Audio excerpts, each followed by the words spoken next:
Hoy se toma un café con Claudia Luis Orsi. Nació en Montevideo en 1969. Es mentalista y terapeuta especializado en elevada percepción sensorial. Supo que tenía un don a los 8 años y ha trabajado en casos emblemáticos nacionales e internacionales. Bueno, muy bien, estamos recibiéndolo a Luis. Bueno, ya pateé la mesa, tiré un poco de café. ¿Cómo estás, Luis? Gracias por venir. Gracias por la invitación. Has cobrado notoriedad tu nombre por las predicciones, sobre todo en pandemia, ¿no? Desde el año pasado, ya sobre el mes de mayo, en ese trabajo de percepción sensorial, que ahora nos vas a explicar en qué consiste.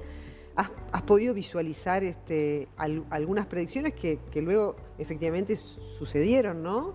Sí. El tema, bueno, del disparamiento en los contagios y otra serie de particularidades que finalmente se dieron como tú lo habías visualizado, ¿no? Bueno, la visualización es algo que lo tenemos todas las personas, vamos a decir. Un tema que se llama precognición y la gente no le hace caso.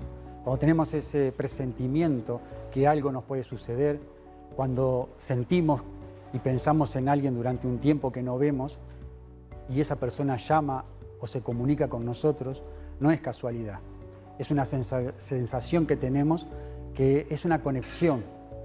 El tema es que yo pulí esa conexión desde chico y me dediqué a esto. Ajá. Entonces, por nombrarlo el año pasado, cuando recién empieza la pandemia, en varios medios de comunicación, yo ya pronosticaba que se venía una segunda ola mucho más severa, que nos iba a costar caro y que el Uruguay iba a empezar a contar a sus fallecidos por centenares y a los contagios por miles. Y en ese momento nos faltaban 15 para terminar. 15 contagios, 15 personas contagiadas y se terminaba la pandemia en el Uruguay. Sonó un poco duro cuando decía eso, pero las cosas buenas a veces saberlas antes puede tener algo bueno.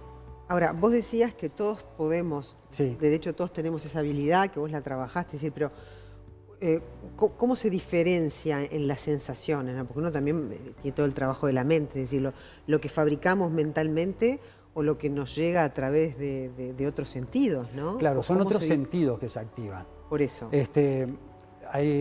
Dudamos cuando deseamos algo, queremos alcanzar algo y lo estamos deseando, ahí no estamos viendo. Ajá. Es el deseo de la persona. Claro. Por ejemplo, si se acuerdan del caso aquel nombrado de Natalia Martínez, sí, allá en Piriápolis, la mamá, cuando la entrevistaban, decía que ella veía a su hija con vida, la sentía con vida.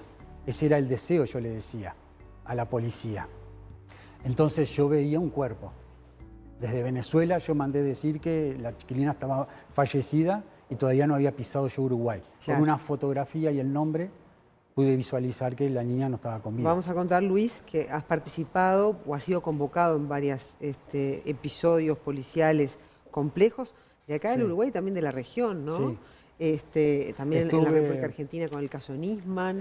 Con el Nisman y con el Ara San Juan. Con el Ara San Juan, sí, que bueno, aquel submarino que había desaparecido con sus tripulantes a bordo, el caso de Micaela Onrubio, comentabas vos el de Natalia Martínez, el de Julen, aquel niño que cayó en un pozo en España, que también después... Te convocaban y ¿cómo es tu trabajo? Explicarnos, si te pregunto, ¿qué es esto de la terapia? ¿No? Porque sos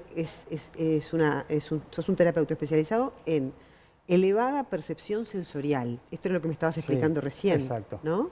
La sensación de la percepción se eleva en una persona cuando tiene la concentración. Ahí va. ¿Y cuándo te empezó a pasar a los 5 años esto? A los 5 años lo conversaba con mi hermano un poco y mi hermano me decía que no le pasaba y ahí es donde me preocupé porque entonces me pasaba solo a mí, a los compañeros del colegio no le pasaba, les decía cosas a mis compañeros del colegio y lo tuve que cultivar solo esto. Nadie me enseñó, lo tuve que procesar. En 1977 este tema era un tabú, era mucho más que ahora. Si ahora cuesta creer, en 1977 costaba más todavía. Ajá. Entonces, ¿qué hiciste cuando eras niño? No lo contabas. Lo hablaba muy poco, hasta que le dije cosas puntuales a mi madre y ahí cambió la perspectiva dentro de mi familia, de cosas que nunca yo las había sabido, que nunca me las habían hablado, fue nombrárselas, describírselas y ahí es como que empezaron a escucharme un poco más. Ajá. ¿Y en ese momento qué hiciste después? Bueno, y después tuve que esperar crecer, era un poco la decisión de que yo tenía que seguir la línea de ir a la escuela, no meterme en este tema. Cuando fui creciendo, mis amigos, yo le decía cosas a mis amigos ya grandes, adolescentes, y mis amigos le hablaban a los familiares, y de ahí empezó como que a surgir, hasta que llegó en 1992 a un periodista que había tenido 7 preinfartos en 2 años, y fue el que como que me catapultó él acá en el Uruguay, después que lo traté, después que hablé con él, después que se atendió. Dicto consultas personales que son 2 horas con cada persona para poder hacer un diagrama que está basado en las vocales de la persona. Ajá. Se diagrama y sale una cantidad de puntos que no preciso que la persona me hable de su vida. Entonces, cuando yo le leo eso, la persona se da cuenta que sin haber tratado de sacar información, cómo podemos llegar tan profundo a muchas cosas. Pero imagino que has transitado en muchas ocasiones, en todo lo que ha sido este trayecto, esta búsqueda que has hecho, por el rechazo también de la sociedad, ¿no? Sí. Porque hay un descreimiento muy marcado sobre estos temas en particular. ¿Por qué crees que pasa? Porque hay muchos charlatanes. Entonces, yo conocí una persona que tuvo cáncer, dejó de tener el cáncer y después esa persona lee una revista, un artículo de Reiki y se falsifica un diploma, me lo cuenta la persona y se puso su nombre como maestra de Reiki. Entonces, ¿qué podemos deducir en eso? Que la persona que caiga en manos de esa persona no está obteniendo el Reiki. Y mi terapia es por encima del Reiki. Lo que pasa que... Pero, a ver, ¿en qué consiste una sesión, por ejemplo? Tú te sentás, me das tu nombre completo y puedo escribir durante media hora, 25 minutos, una cantidad de puntos de tu vida. Solo con mi nombre. Solo con tu nombre, en aspectos físicos y personales. Ajá. Entonces la persona, cuando terminamos esa parte, empiezo a leérselos. Sí. Y la persona empieza a comprobar que es tal cual. Entonces de ahí yo diagramo lo que es un resultado para llegar al campo aural de la persona, porque toda esa información me lo da el campo aural. O sea que vos ves el aura Exacto. de las personas. Incluso se le sacan fotografías Kirlian, Ajá. digo, que tienen un poco más de respaldo más allá de mi palabra. Entonces ahí se ve el deterioro. Y bueno, y todo eso lleva un trabajo O sea que paralelo. el aura cuenta el estado de salud de la persona. Y en general toda su vida. Es como una huella digital paralela. Lo científico no deja de ser válido, pero pienso que nuestros sentidos superan lo científico. Ajá. ¿Y el aura vos la ves fácilmente?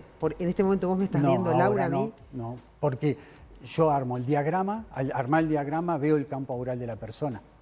Por eso yo decía, es un estado para alcanzarlo. Es decir, un pintor cuando pinta su obra tiene que tener su estado. Sí. El compositor musical es lo mismo. Meditar, hay muchas personas que dicen, he meditado y no puedo desacelerar la cabeza. ¿Y por qué es? Porque no están meditando. Intentan meditar. Una persona que mira el celular, que lo deja con el timbre para que suene, no está intentando meditar. Personas que meditan con los ojos abiertos no están meditando. Hay que ir al yo interior. Y el yo interior lleva tiempo. Es como volverte a reencontrarte contigo mismo.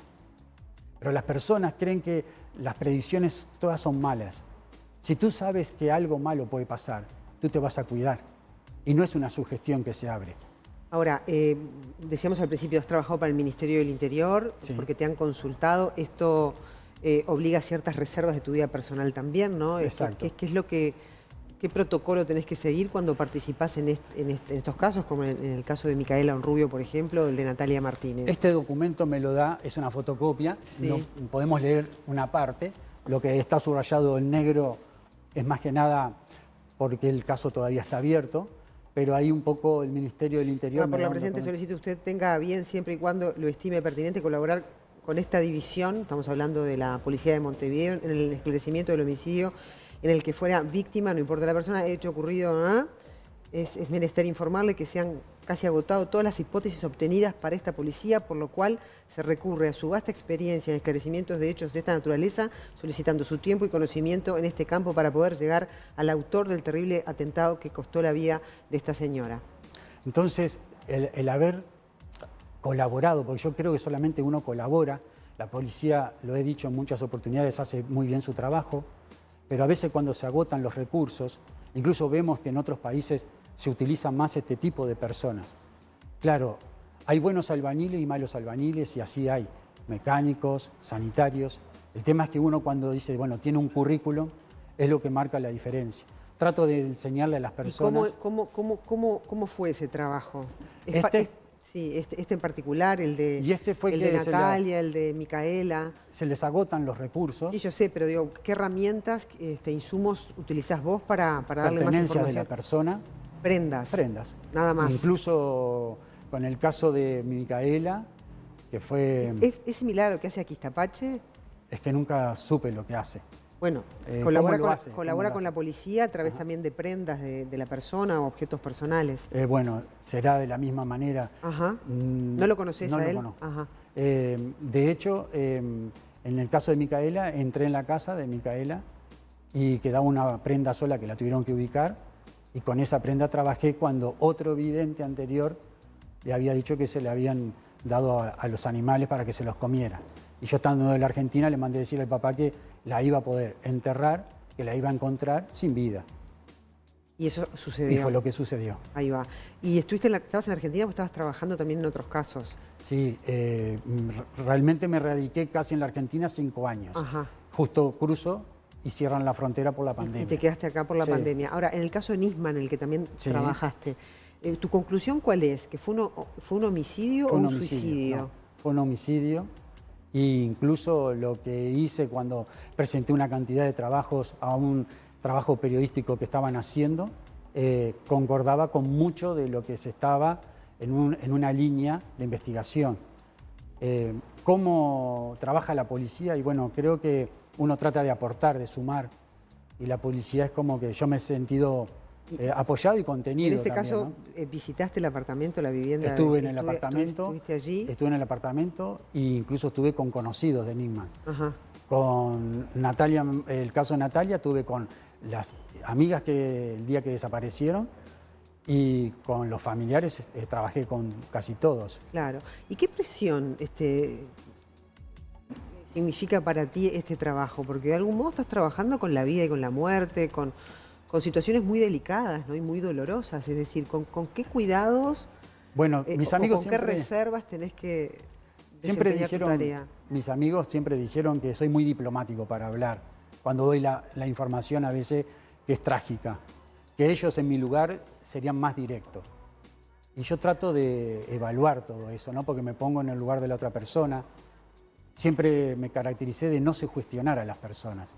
Si todavía no te pasó algo, pero veo que te puede pasar, no es asustarte, es tratar de trazar un cuidado nada más. Claro, y estas visualizaciones, solo como decías bien vos más temprano, te llegan cuando te concentrás en el trabajo que vas a hacer con la persona o con el caso. Es decir, no es algo que a vos te venga en cualquier momento del día, ni mucho menos. Con personas desaparecidas me lleva horas.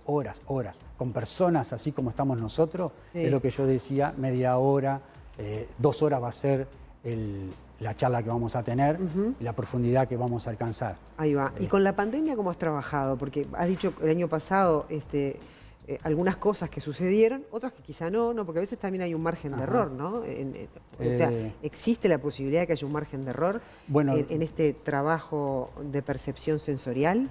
Puede haberlo, pero con el tema de la pandemia creo que todavía no hemos alcanzado el punto más alto todavía, ¿no? ¿Y qué ves tú en ese sentido? Y por ejemplo, yo hay una predicción que todavía no la he sacado, de que en las 2 últimas semanas sería de que... ¿Qué 2 últimas semanas? En estas 2 últimas semanas de mi trabajo con la pandemia, no la he sacado todavía, que es que se va a tener que improvisar un CTI ambulante para determinados casos, donde los casos severos sí se van a atender y esos otros van a ser anexados a otro lugar. O sea que tú sí ves un colapso sanitario. Sí. Bueno, pero lo veo desde el año pasado, ¿no? Es decir, vamos llegando a ese punto. Y esto era evitable. El Uruguay tiene cosas buenas, porque me dicen a veces, pronostica cosas buenas. Bueno, si tú manejas todos los días a 180 kilómetros por hora, no te puedo decir que vas a llegar todos los días sano. Entonces es una conciencia que hay que abrir. Uruguay tiene para crecer muchísimo en la región, comparado entre Argentina, Chile y Paraguay. El tema es que muchas empresas europeas van a cerrar y van a buscar instalarse. Y Uruguay tiene mucho margen de entrar, en primer lugar, por cómo es la población. El tema que justo está frenando la pandemia. Si fuéramos un país que en vez de subir, bajáramos, yo creo que estamos más cerca de que se abran fuentes de trabajo y que no se cierre. Claro, Luis, lo que pasa es que también la gente que está escuchando puede decir, bueno, pero cualquiera puede tener la presunción de que el sistema de salud va a colapsar, porque estamos en una situación realmente muy delicada, ¿no? de mucho estrés. Claro, yo he escuchado últimamente que eso no va a pasar. Ajá. Digo, yo lo vengo espadeando de que eso vamos a tener que pasar por eso. Bueno, Luis, gracias por haber venido y por haberte conocido. Así gracias que a ustedes por la trabajando invitación. acá en el Uruguay, en Colonia, y sé que estás ahí también trabajando en la prensa y en la comunicación y también en la terapia que hace a la ayuda en la salud de las personas. Gracias. Así que te deseamos mucha suerte. Gracias.